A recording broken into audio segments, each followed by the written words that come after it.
Okay, I am going to do a more elaborate for loop figure using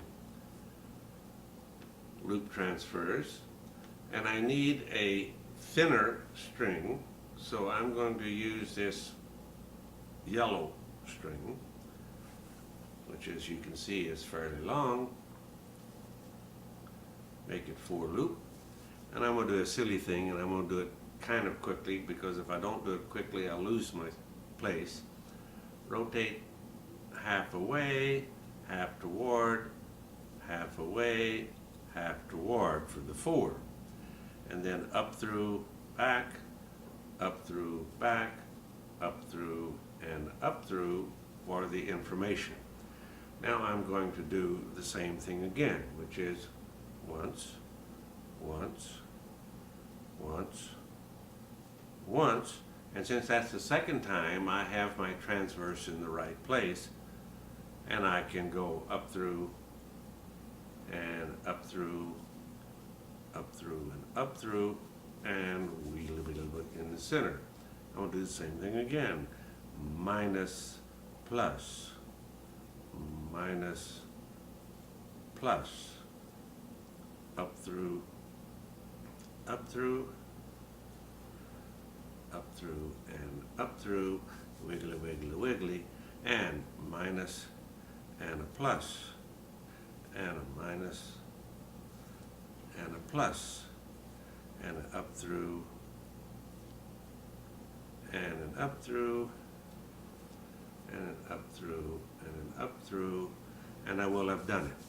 Now, you notice that I had to talk to myself when I was doing that with a little kind of a noise, punctuation pattern, so that I could have a rhythm to my handstands, so that I would minimize mistakes. Now I'm going to finish this by doing the for loop in a weed out.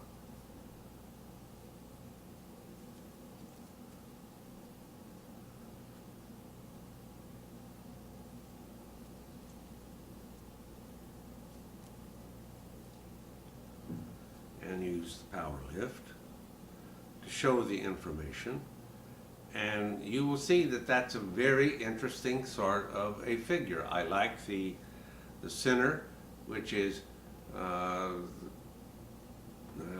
right there is the center, and then there is a continuation of a motif as you go further out. And of course, if I had longer string and stronger hands, I could make more and more of those motifs, and it would be an interesting sort of study.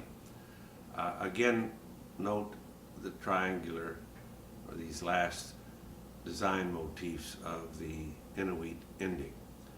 That is the for loop, minus a half, plus a half, minus a half, plus a half, thumb through the little finger, thumb up through, little finger up through, index up through, middle finger up through, and do that 4 times, and then for loop in and weed out. It looks easier to understand when you use the loop notation on paper, which is why the loop notation was designed in the first place.